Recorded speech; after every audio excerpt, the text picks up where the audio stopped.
Hello and welcome back to the Marriage Preparation course. This session we'll be looking at resolving conflict. But first, a story. A concerned husband who was getting on a bit went to his doctor to talk about his wife.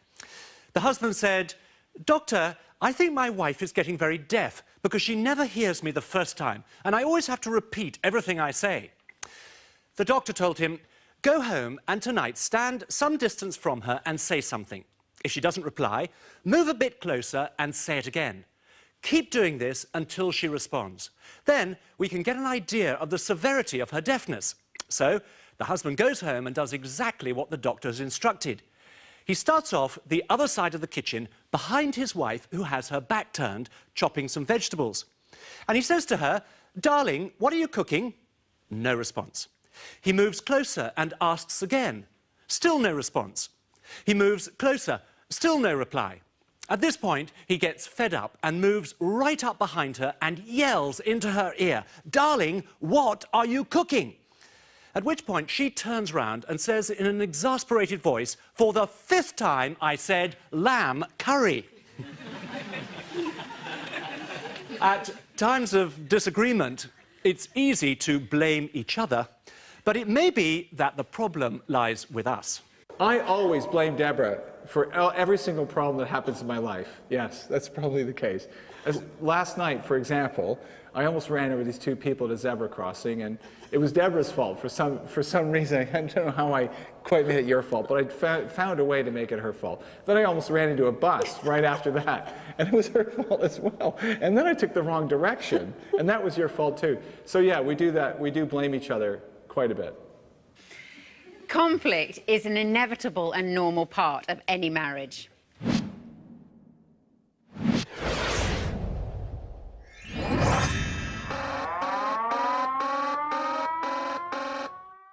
Professor John Gottman, a psychologist who's been analysing the habits of married couples since 1972, said, "Fighting, when it airs grievances and complaints, can be one of the healthiest things a couple can do for their relationship." The issue isn't whether we'll disagree. The issue is how we deal with those disagreements. We want to look at 3 reasons why we experience conflict in marriage. First, we're different. Some of those differences may come through our gender. We came across these 2 conversations. The first between 2 women.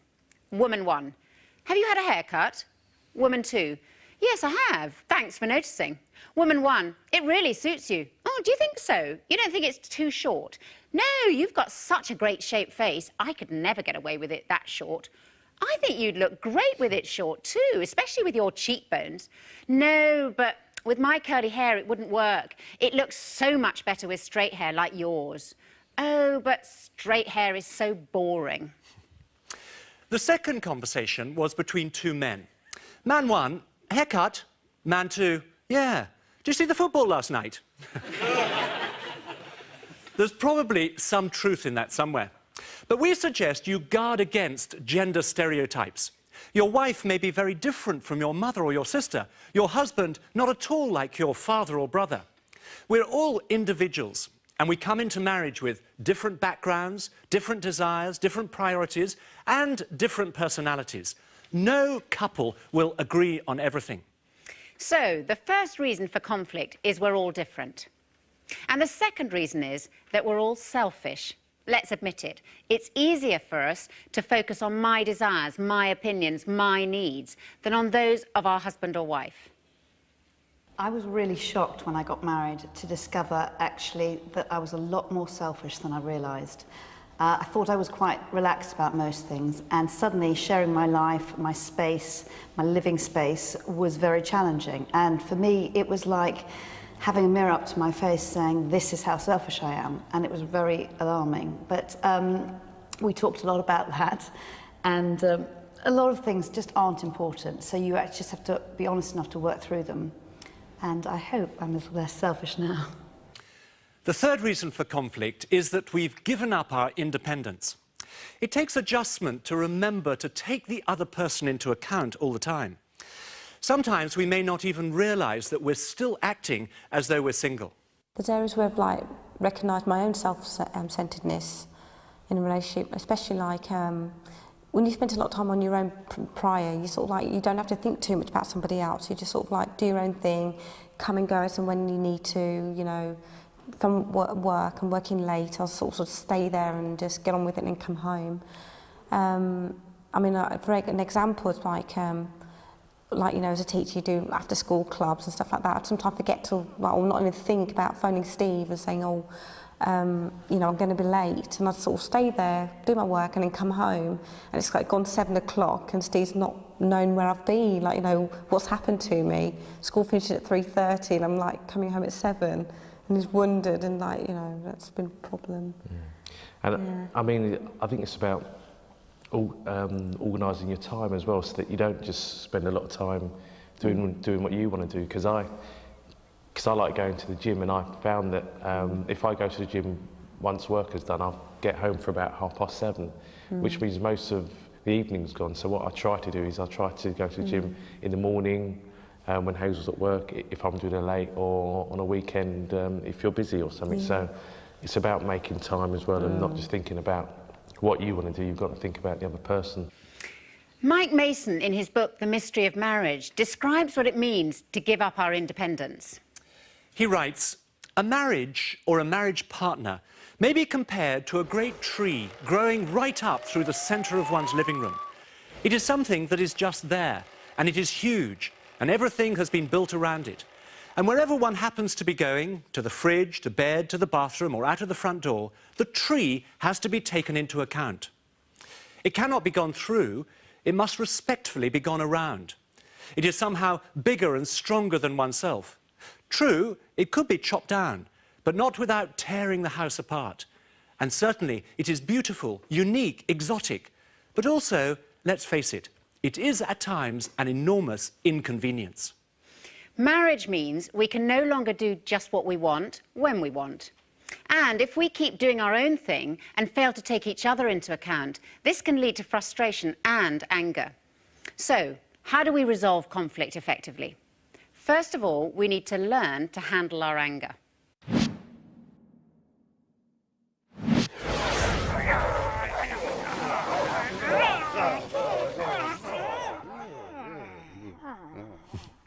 We want to be clear, anger is not wrong in itself. Indeed, it's part of our God-given makeup.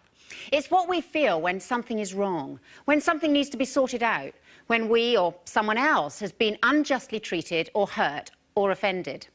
The adrenaline rush that we feel when we get angry is designed to get us to do something about the situation. But anger can be used wrongly, in a number of different ways. And we want to look at 2 inappropriate ways of using anger. And it seems that roughly half of the population has a tendency to misuse anger in one way, while the other half has a tendency to misuse it in the other way. Half the population, when they get angry, let you know it. We call them the rhinos, because if you provoke a rhino, it's quite likely to put down its head and charge you.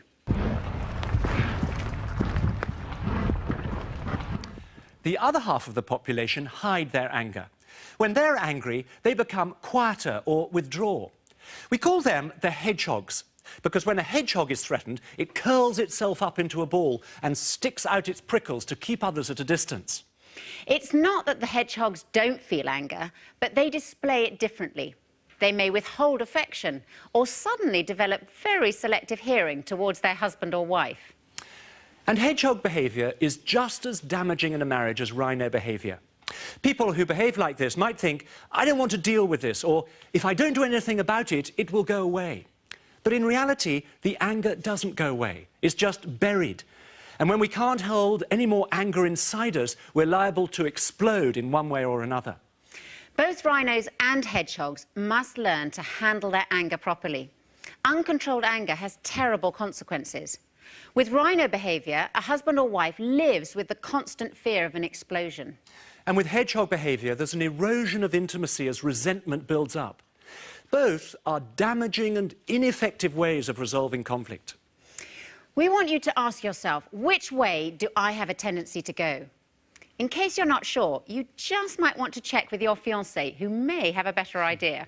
And we're going to give you 5 minutes to do that.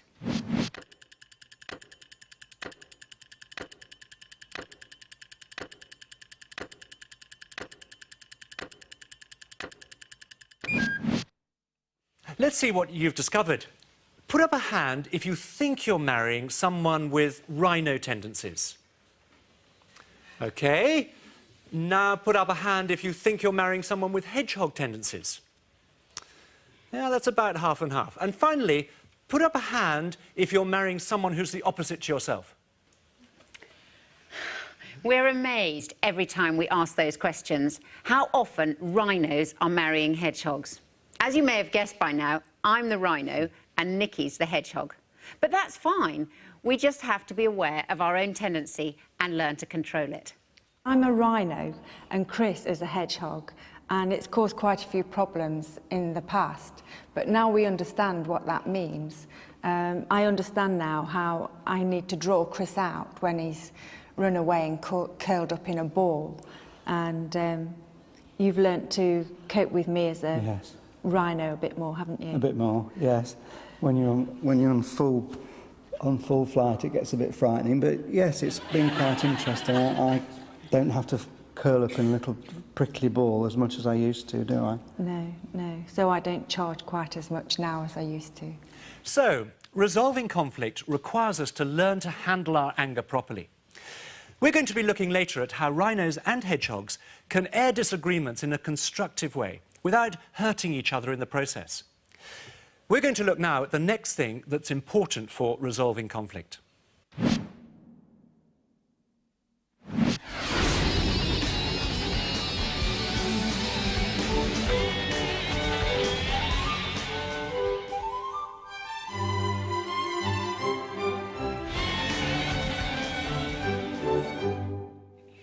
Resolving conflict effectively also requires us to recognise and accept our differences. Some of us are cautious. We take a long time to make decisions. Others of us are more impetuous. We make decisions quickly and easily.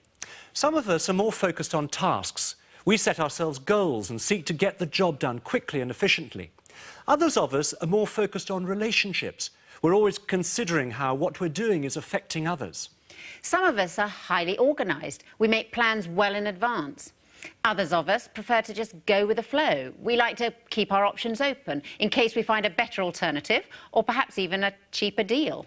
I guess what we found since we've been married is that I'm certainly more spontaneous than Amy is. Amy likes to plan and be very organised in the way she runs her life, and my life too as well. Whereas I'm more spontaneous. I like to have options open and decide things at the last minute.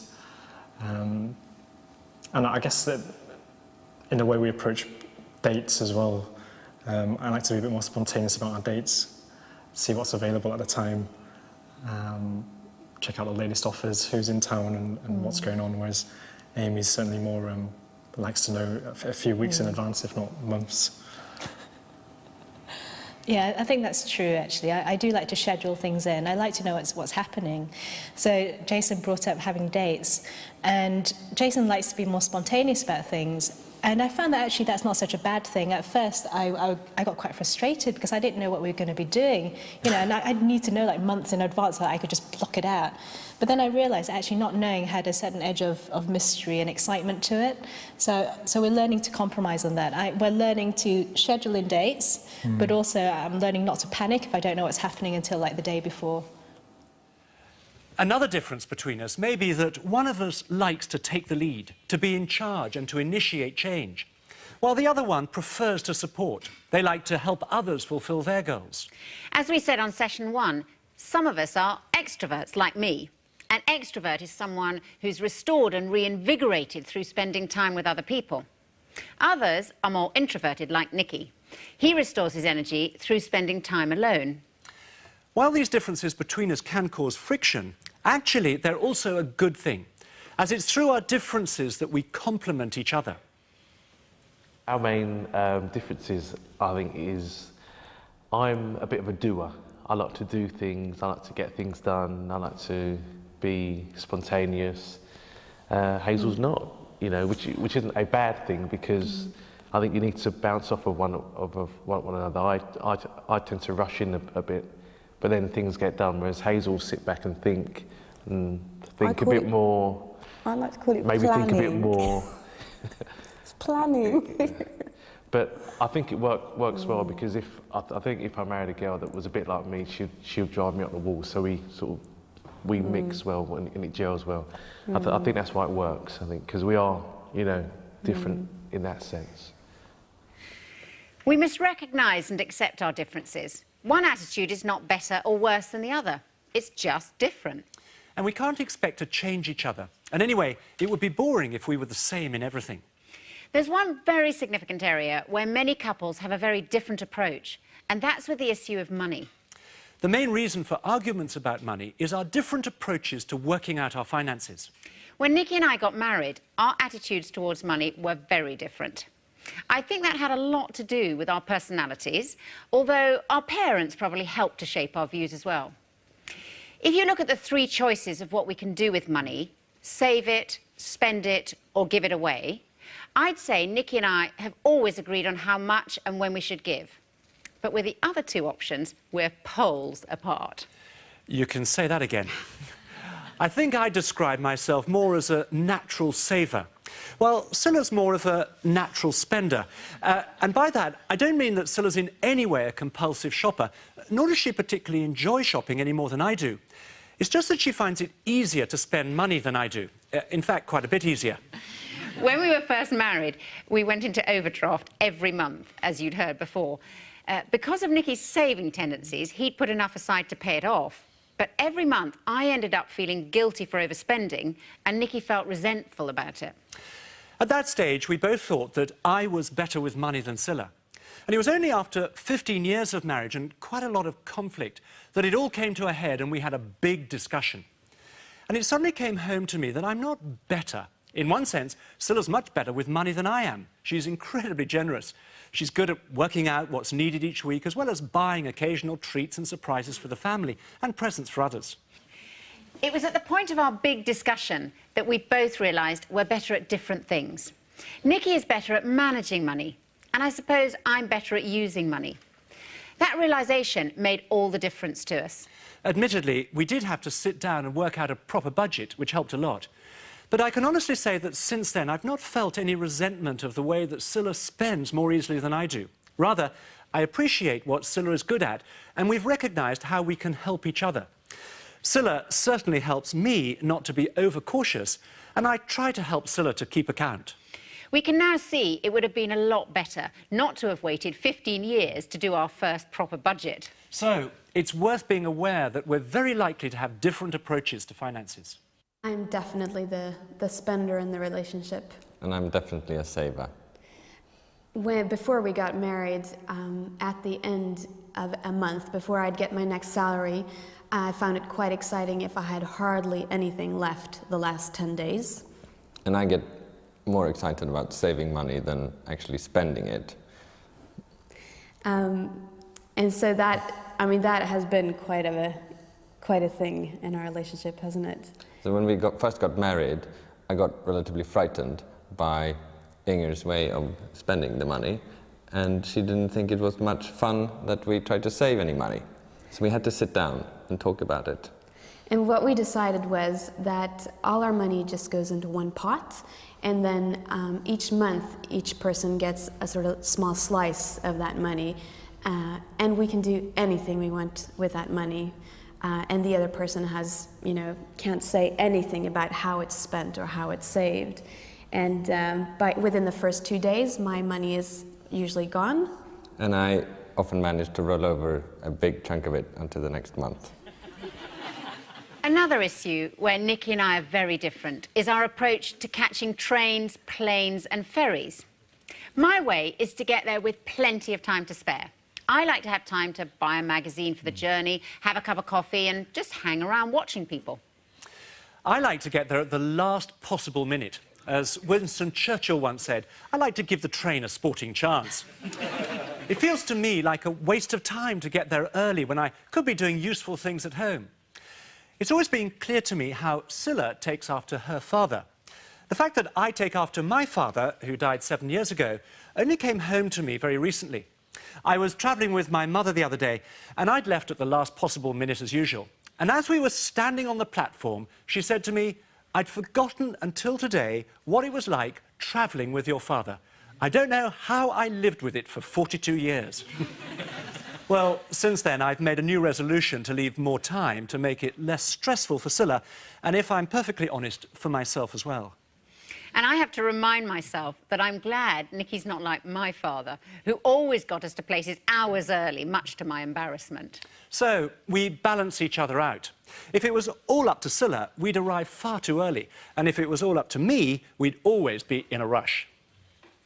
We do approach timekeeping incredibly differently, and well, this I think that what highlighted it for me was going on holiday, and we have this thing we call Ludford time, which is my maiden name is Ludford, and when we go off on holiday, in my family of origin, we'd set off incredibly early in the morning, like 4 or 5 in the morning. We'd set off in the car, and we'd get there in plenty of time, whereas McCulloch time is sort of lastminute.com, so it's rushing to the airport with just enough time to spare and... Not even sure which airport or how they're going to get to the airport. You sort of work out as you go along. And it's much more fun. Completely stresses me out. So we're adjusting. Yeah. We're kind of trying to find a middle ground. So you can see, it's very important to recognise our differences and to accept them. Then we can appreciate each other's strengths and support each other's weaknesses. In that way, we can work together effectively. We'd like you now to turn to the exercise in the manuals that's about looking at your differences. You'll see, if you have a look, that we want you to mark against each issue on the left-hand side where on the line you think you and your fiancé's preferences lie. In the examples on the issue of money, you'll see Scilla's much closer to the spending, while I'm further towards the saving end. And on the issue of punctuality, Scilla likes to have time in hand, while I prefer to cut it fine. We want each of you to put down your own and your fiancé's initials before exchanging booklets and comparing, and then discuss how you complement each other with one of those differences. And we're going to give you 10 minutes to do that.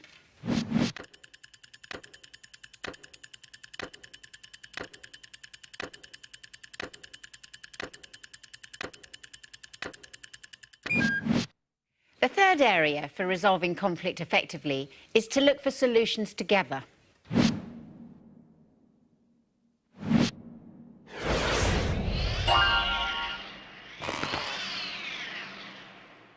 People deal with conflict in different ways. As we said in the last session, when we're under pressure, we so easily revert to the behaviour that we learnt when we were growing up. We're going to give you an opportunity in a few minutes to talk about how each of you tends to react in a conflict. Some people go on the attack, like the rhino. That's when we try to force the other person to do things our way. Some people surrender, a bit like the hedgehog. We may be frightened of conflict. We may hide, run away, or do anything to avoid confrontation. Some people bargain, which is when we say, I'll do this if you do that. This way sounds great in theory, but in practice we end up saying, I'm not going to do my bit because you haven't done your bit. None of these really help us to sort out the problem. But there is an effective way, and that is to look for a solution to the problem together. Looking for a solution means saying, we've got an issue that's causing conflict that we need to resolve together. It means seeing that we're on the same side, not opposite sides. That we can discuss the issue together, and that we can find a solution that's best for our marriage. When we first got married, we renovated a flat, and we had a real problem choosing the kitchen cabinets. My idea of the perfect kitchen cabinet was this kind of old antique look. And I like light, like birchwood type. And birchwood is my absolute least favorite. And I hate antique. So we stood in the kitchen and we were thinking, what is the solution to this? Do we do half antique, half birch, half antique, half birch on each of the cupboards, which wouldn't look great? Or does one person win the argument? But as good Swedes, we went to IKEA to have a last look what we could get. And we really didn't have very sort of high expectations that we would find anything that we would both like, because we are quite different from each other. But when we came there, we saw this white, old-looking kitchen cabinet, and we both fell for it. And it was both light, and it looked old. And we found a solution that was us. And that's really been something we've looked back at since we got married. Not one person winning the argument or a compromise that neither is happy with, but actually finding this kind of us solution. If we want to find solutions that work for us, there are 6 steps that will help us to resolve conflict effectively. The first one is to be ready to hit the pause button. We all recognise that there are bad times to try and resolve arguments, such as when we're about to leave for work or when we've just got home from work. A survey by the counselling organisation Relate found that 1/4 of those questioned admitted to arguing in the stressful moments leading up to a special occasion, while half of all arguments between couples take place in the evening. We certainly contributed towards that half. In the early stages of our marriage, we recognised that the most pointless arguments we had were almost always late at night. We have some friends called Charlie and Serena who were married 1 week before us. And I remember them telling us of a rule that they'd imposed early on in their marriage, which they called the 10 o'clock rule. They explained that if they were having an argument in the evening and it was after 10 p.m, either one of them could call the 10 o'clock rule into play. That meant that any further discussion on the topic had to be postponed until a better time, perhaps earlier the following evening or at the weekend. We've used the 10 o'clock rule many times since then. It certainly takes self-discipline, but then self-discipline is a big part of resolving conflict. Hitting the pause button may mean deferring the discussion to the next day. Or it may mean stopping for 5 minutes while we cool down, especially if we know we're losing control. What I find really helpful is simply to go into another room and count to 20, or go outside and take a few deep breaths. Another time to hit the pause button is when conflict happens in the wrong place. We have some friends who argued a lot in their first year of marriage, and they decided to make their home a conflict-free zone. If they had an argument, they decided they'd go for a walk together. They found that even the act of putting on their coats helped them to discuss it more rationally. Another unhelpful place is in front of other people. I really hate arguing in public, primarily because it's embarrassing for me. I learnt that he doesn't like that pretty early on because I like to get things out in the open, cleared up and everything immediately. But I agree with him now that it's just not a good thing to argue in public. You should sort it out in private. The first step is to be prepared to hit the pause button. The second step for resolving conflict effectively is to identify the issue. Again and again, couples say to us that their arguments get widened, and sometimes they can't remember what it was they were arguing about in the first place. When I was growing up myself as a child with my mum and dad, my mother used to be able to keep arguments going for weeks, basically, and we kind of make my dad suffer for maybe starting an argument or getting involved in it. And my father would try and, after an argument, make his peace with my mum, and my mum wouldn't have it. She'd sort of torture him for a week or so. So I grew up in that sort of. That's how I resolved conflict in a way. And what I've learned, I suppose, is it's not a good thing to do that. It's not good to keep it going, because if you do keep it going, then there's a negative aspect gets to everything, and then everything is annoying. And then the arguments just go all over the place instead of just staying centred on the one thing. I think we used to argue for hours at a time, and over the years that's decreased, and I think we just reached the point where it's accepting that each other has a completely different opinion sometimes. You've had different life experiences, and sometimes you're not going to convince your partner that your opinion is the right one, because they see things very differently. And I think in our upbringing we've had different experiences. I would sit on the sofa for hours talking to my mother and resolving conflict in sort of talking and communicating. And with Paul and I think we really had to learn to communicate with each other and not have all this sort of stuff from outside coming in. And keep it centred on one issue and not go off on tangents. Yeah. Identifying and articulating the issue is often the most important part of preventing conflicts escalating. I find it helpful to imagine that we're on a 3-seater sofa. We're at either end of the sofa with this issue between us, separating us from each other. What we need to do is identify the issue that's come between us, put it out in front of us, and then move towards each other on the sofa and work on the issue together. So the third step is to discuss the issue rather than attack each other. This may well involve us learning to control our temper. A bad temper can cause people to become physically violent, which will always destroy a marriage. But words can be equally abusive. In an article I read recently, Libby Purvis, a writer and journalist, quotes a young wife called Maureen, who suffered serious negative consequences as a result of an argument with her husband. Maureen said this: "My husband once told me I was a selfish, stupid, fat, frigid bitch. Admittedly, I just called him worse things, but when he said that about being frigid, I couldn't forget it. Whenever we make love now, I keep thinking that's what he thinks about me. I sort of stopped trusting him." Libby Purvis goes on to comment about Maureen. She's also dieting obsessively, slim though she is, because of the fat bit of the insult.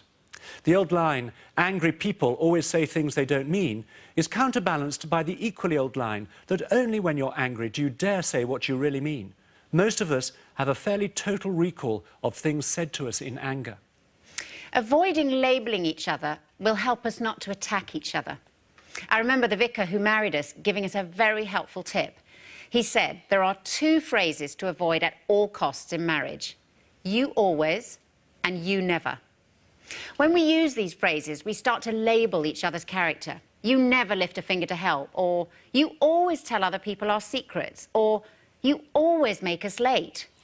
It's much more productive to use I statements rather than you statements, and to talk about our own feelings. That opens the way for positive discussion. So, rather than saying "you never lift a finger to help," it's much more helpful to say "I'm upset that you didn't help me clear up." And instead of "you always tell other people our secrets," it's better to say something like "I feel hurt when you tell people everything we talk about." And rather than saying "you always make us late," it'll be more productive to say something like "I don't like leaving for the train so late. It makes me feel stressed." The third step is to discuss the issue rather than attack each other. The fourth step in resolving conflict is to listen to each other. Before trying to find a solution, we need to first try to understand each other's perspective. When we're having an argument, we're usually very keen that our partner understands our point of view, but we're not quite so keen to understand theirs. So, a simple but very effective ground rule is this: take it in turns to talk. I think once we've been on the course and we read the book, we sort of realised that when we have conflict, both of you doing that just doesn't work, you know, because it just winds you both up. So we've just learnt to, okay, you have your say, I have my say, and then we'll meet in the middle, or try to meet in the middle, and that's what's worked. I mean, it really does work. When it's our turn to listen, it's a good idea not to spend the time thinking about what we're going to say next. The fifth step is to work out possible solutions. That may sound unrealistic in the middle of a heated discussion, but if we followed the first 4 steps, this becomes possible. Talk about different possibilities. It sometimes helps to write things down on paper, particularly if it's a really big issue that's been unresolved for some time. The 6th and final step for resolving conflict is to choose the best solution for your relationship and see if it works. If it works, the issue will stop causing conflict. If it doesn't work, we need to go back to the other solutions that we came up with until we find one that does work. The solution we try doesn't have to be set in stone. There may be times when we can't work things out, and it can be very helpful to talk to someone, maybe a friend or your course leader or a counsellor. OK, over to you now. Please turn to the next exercise called Using the 6 Steps, and we'll give you 15 minutes to discuss those questions.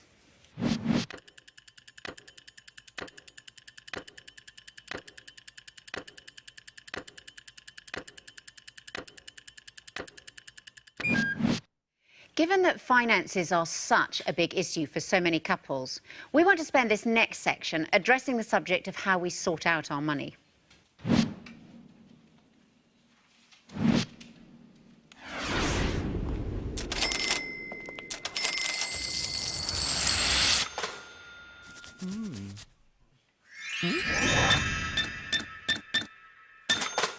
As we work out how to organise our finances, we do so with the understanding that marriage involves sharing everything.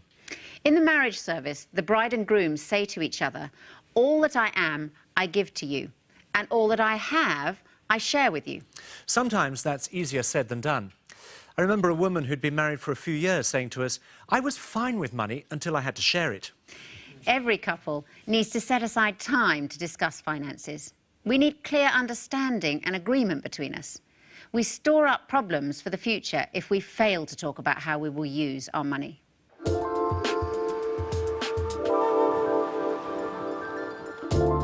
Ask anyone what they think most people argue about in marriage, and you can guarantee one subject comes up over and over again. Money. Money. Money. Money. Money. Money. Money. Money. Money. Money. I think they tend to argue a lot about money, I think. It's not money in itself that causes the problem, more people's attitude towards it.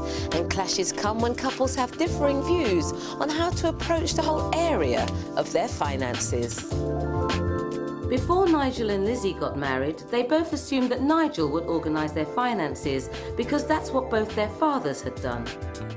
On the course, we were encouraged to look at who would be the best person to do each role, and when it came to managing finances, we realised that actually Nigel wasn't that good at it. No, so we decided in the end to break with tradition, and Lizzie would do all the finances.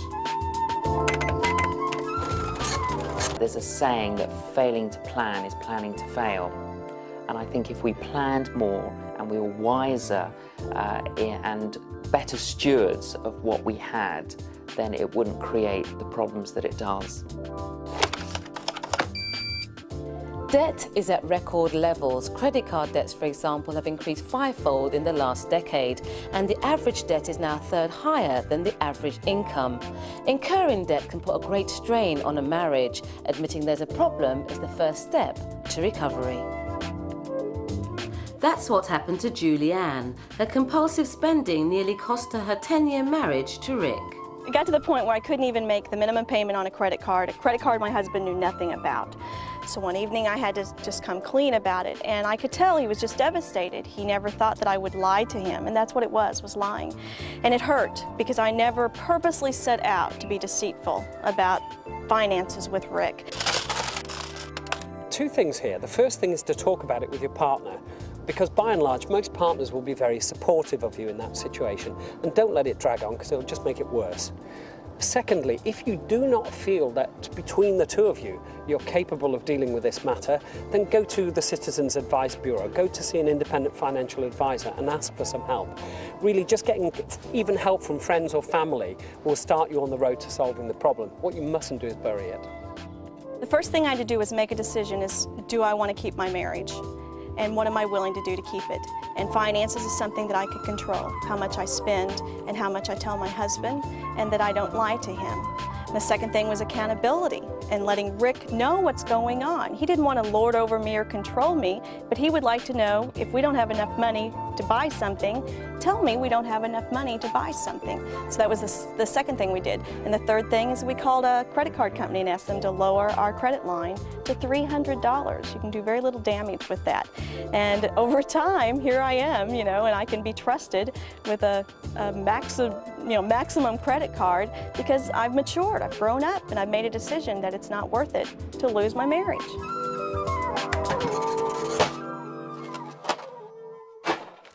In discussing our finances, we found it's helpful to talk about our feelings.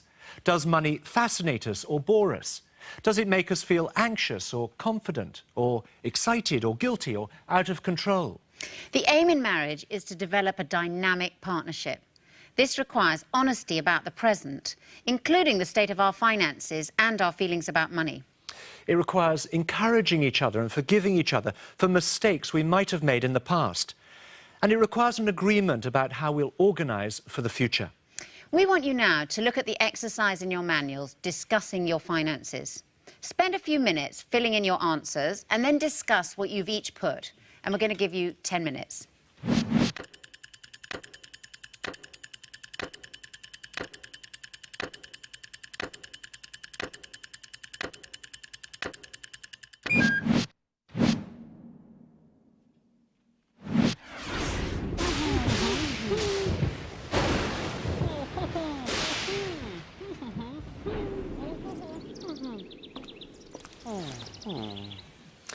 We're going to look now at how we resolve the ways we hurt each other. We asked people in the east of England how important they think forgiveness is in a relationship.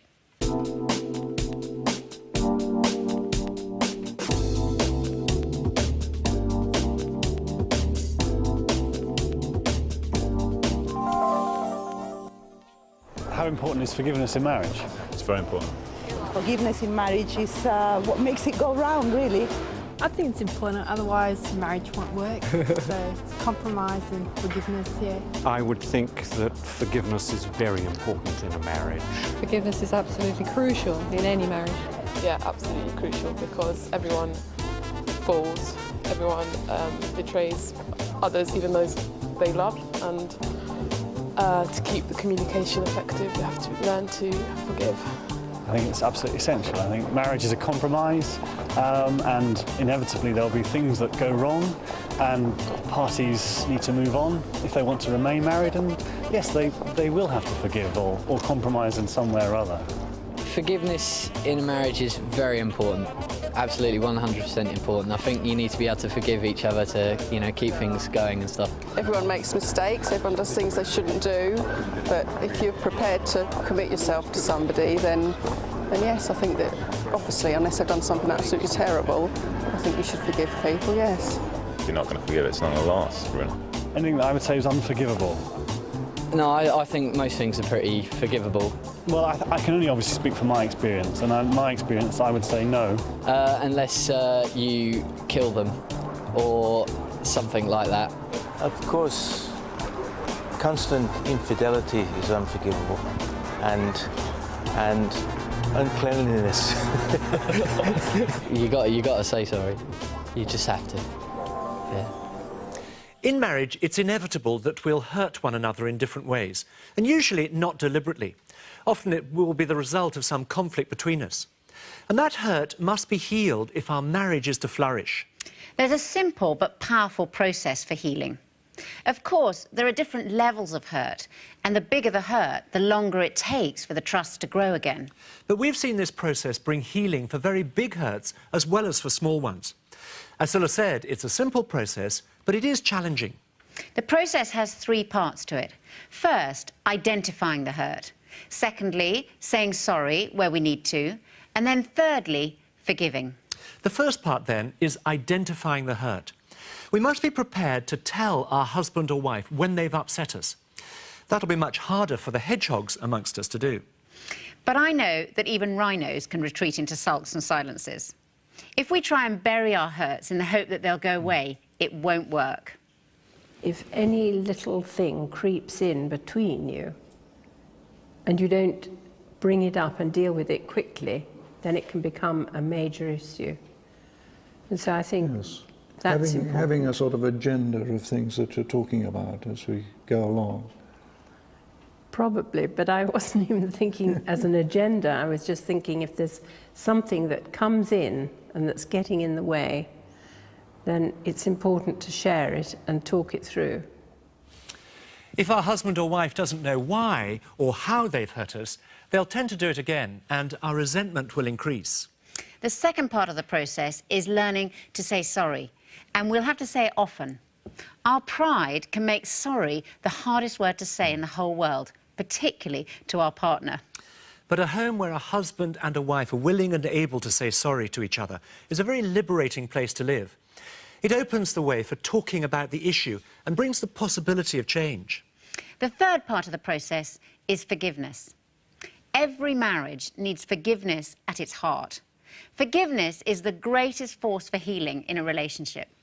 Forgiveness is facing up to what has hurt or upset us and then choosing not to hold this thing against our husband or wife. I needed to learn that early on in our marriage. When we first got married, I thought that our love for each other would automatically resolve any conflict or any hurt between us. I couldn't imagine that we'd need to say sorry and forgive each other. I still remember vividly the time about 9 months into our marriage when we had one of our big rows about money. Nikki said a few things about my spending habits that really upset me. We were going away for a special weekend together that we'd planned for ages, and then there was all this tension between us.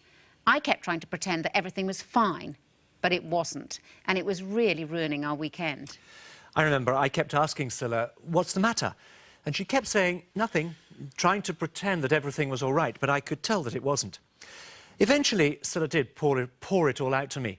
And when I understood why she felt so upset, I was able to say sorry for hurting her like that. I then realised I had to say out loud to Nikki, "I forgive you." And that felt really strange, and actually I found it very difficult to do. But I did say it between gritted teeth, and I remember the immediate difference it made. The resentment just went very quickly, and I found that I wasn't nursing the self-pity anymore. We went on to have a great weekend, and we found ourselves able to discuss the money issue in a new way. I learnt that weekend that I had to tell Nikki why I felt hurt, and then choose to forgive him. I now know it's better to do it a lot sooner than I did then. So, to sum up, forgiveness is not pretending that the hurt doesn't matter, denying it or burying it and hoping it'll go away. We don't want to make it sound like forgiveness is easy, because it's not.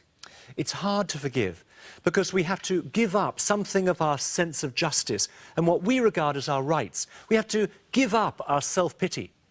It helps to recognise that forgiveness is something we have to choose to do as an act of our will, even though we still feel the anger, the hurt and the resentment.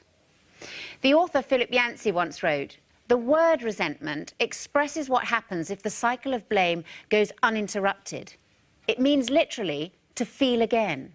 Resentment clings to the past, relives it over and over, picks each fresh scab so that the wound never heals."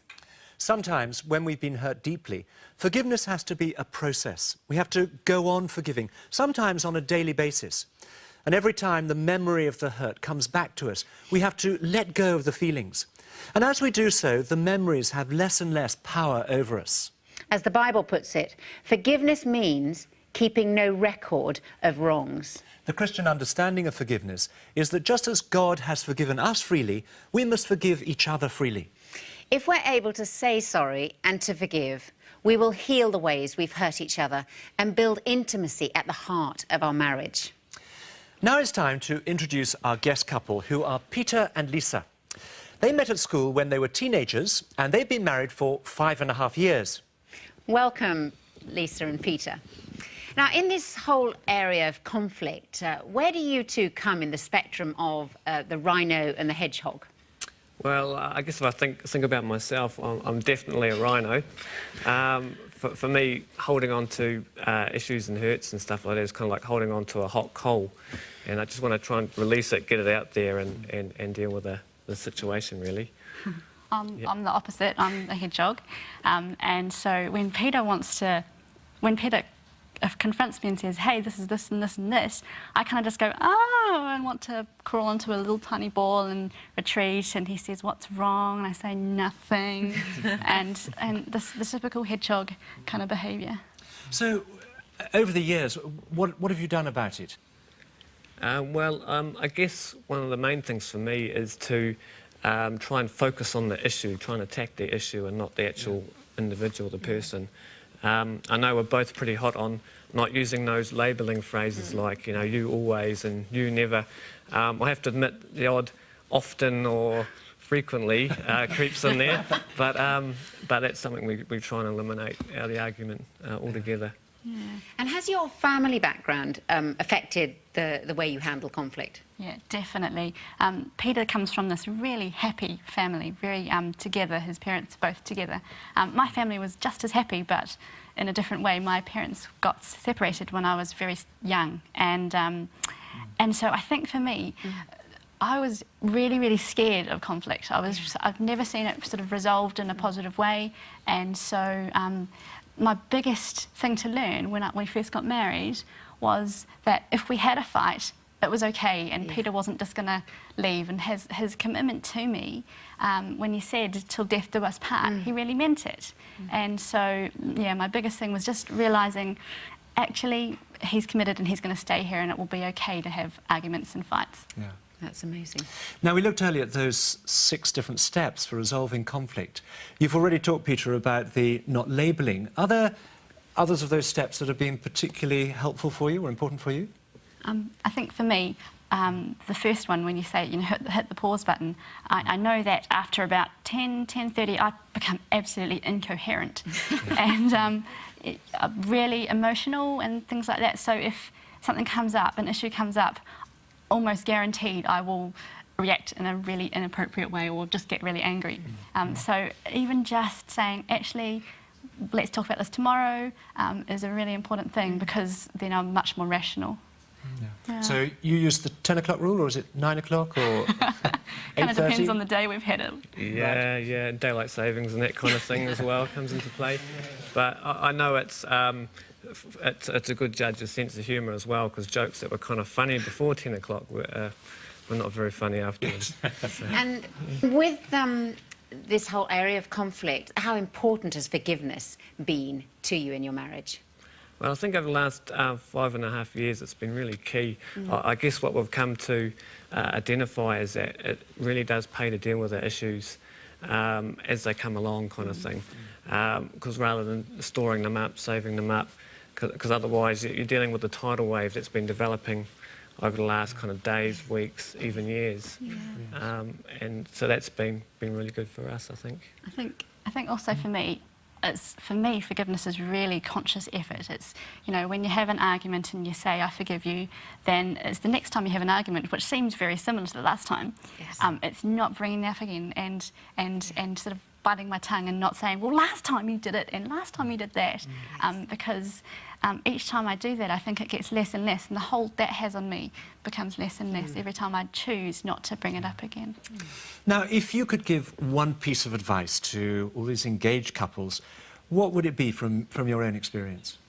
I guess the tip would be don't treat your marriage like a block of cheese, which is a little bit weird, but it's like... Can you explain that? If you neglect a block of cheese, that goes kind of like mouldy and crusty, I suppose. And I guess the thing behind that is it takes a lot of energy and practice to learn these good techniques of how to have a good marriage. And the more energy you put in, the more you will get out. Peter and Lisa, thank you so much for coming to join us.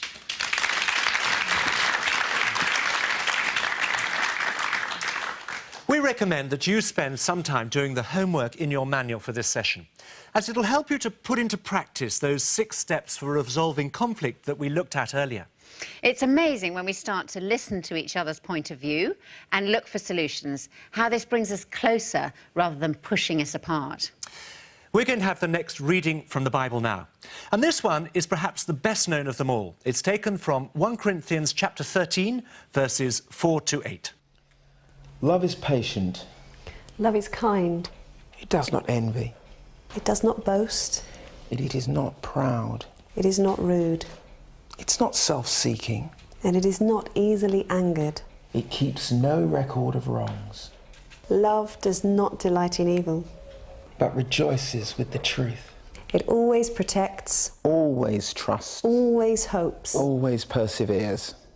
Love never fails. I'm going to end this session with a short prayer. Thank you, Lord, that you are so patient and so kind towards us. Thank you that you forgive us. Please fill us with your love. Help us to keep forgiving each other throughout our marriage and to keep no record of each other's wrongs. And we ask this for Jesus' sake. Amen. We look forward to seeing you at the next session. Until then, goodbye. Goodbye.